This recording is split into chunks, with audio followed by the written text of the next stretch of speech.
जय हिंद। आज के इस वीडियो में हम बात करेंगे रुपया पैसा से संबंधित। हालांकि आप लोगों ने ऊपर बैनर पे दिख रहा होगा थंबनेल पे कि रुपया पैसा से संबंधित कितने बातें होती है। मैं यहाँ पे बताना चाहता हूँ कि रुपया पैसा से संबंधित कितने बातें होती है। रुपया पैसा को हम लोग अकाउंटेंट की भाषा में कैसे लिखते हैं, अकाउंटेंट की भाषा में कैसे बोलते हैं, या आम भाषा में रुपया पैसा से संबंधित हम लोग क्या बातें करते हैं, आज की इस वीडियो में जानेंगे। हाँ, इस चैनल पे आप लोग पहली बार विजिट कर रहे हैं, इस वीडियो को आप लोग पहली बार देख रहे हैं तो चैनल को सब्सक्राइब भी कर दीजिएगा, वीडियो को लाइक शेयर भी कर दीजिएगा। चलिए यहाँ पे मैं बात करता हूँ कि रुपया पैसा से संबंधित दुनिया में हम लोग दो ही बातें करते हैं। रुपया पैसा से संबंधित दुनिया में हम लोग दो ही बातें करते हैं, आय और व्यय।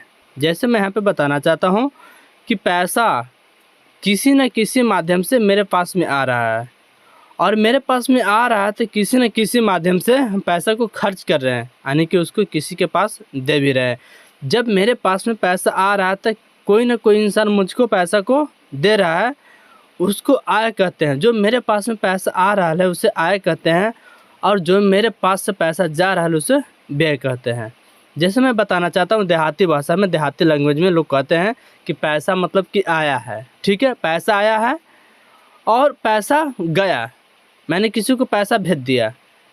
तो रुपया पैसा से संबंधित दुनिया में दो ही बातें होती है। अब यहाँ पे बात यह रह गया है कि रुपया पैसा से संबंधित हम अकाउंटेंट की भाषा में कैसे लिखते हैं।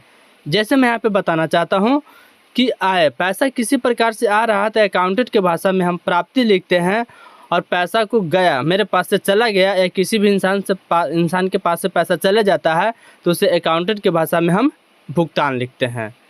यहाँ पे रुपया पैसा से संबंधित जितने भी अकाउंटेंट के दृष्टिकोण से हम लोग टैली वगैरह या जो भी कुछ है कैश बुक लिखते हैं, या जीविका में जितने भी बुक्स ऑफ रिकॉर्ड हैं उसमें क्या है कि पैसा के लेन देन होती है, पैसा आती है और जाती है।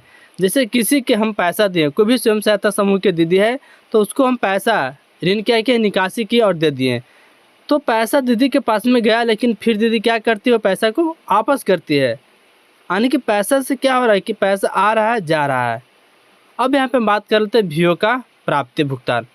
जैसे यहाँ पे VO का जो प्राप्ति भुगतान है वहाँ पे पैसा क्या है कि आ रहा है और जा रहा है। ये जो आप प्राप्ति भुगतान देखते हैं, पहले आप इसको जान लीजिए कि इसे हम कितने प्रकार से जानते हैं। ये प्राप्ति भुगतान के हम लोग प्राप्ति और भुगतान के नाम से भी जानते हैं। इसको हम लोग शॉर्ट में RP के भी नाम से जानते हैं। इसे हम लोग रिसीव पेमेंट के भी नाम से जानते हैं। इसे हम ट्रांजैक्शन शीट के भी नाम से जानते हैं। तो जीविका से संबंधित किसी प्रकार के प्राप्ति भुगतान या किसी प्रकार के बुक्स ऑफ रिकॉर्ड की आवश्यकता पड़ता है, ज़रूरत पड़ता है, तो आप लोग कमेंट बॉक्स में कमेंट कीजिएगा, मैं उसके ऊपर आप लोगों की वीडियो बना करके प्रोवाइड कर दूंगा।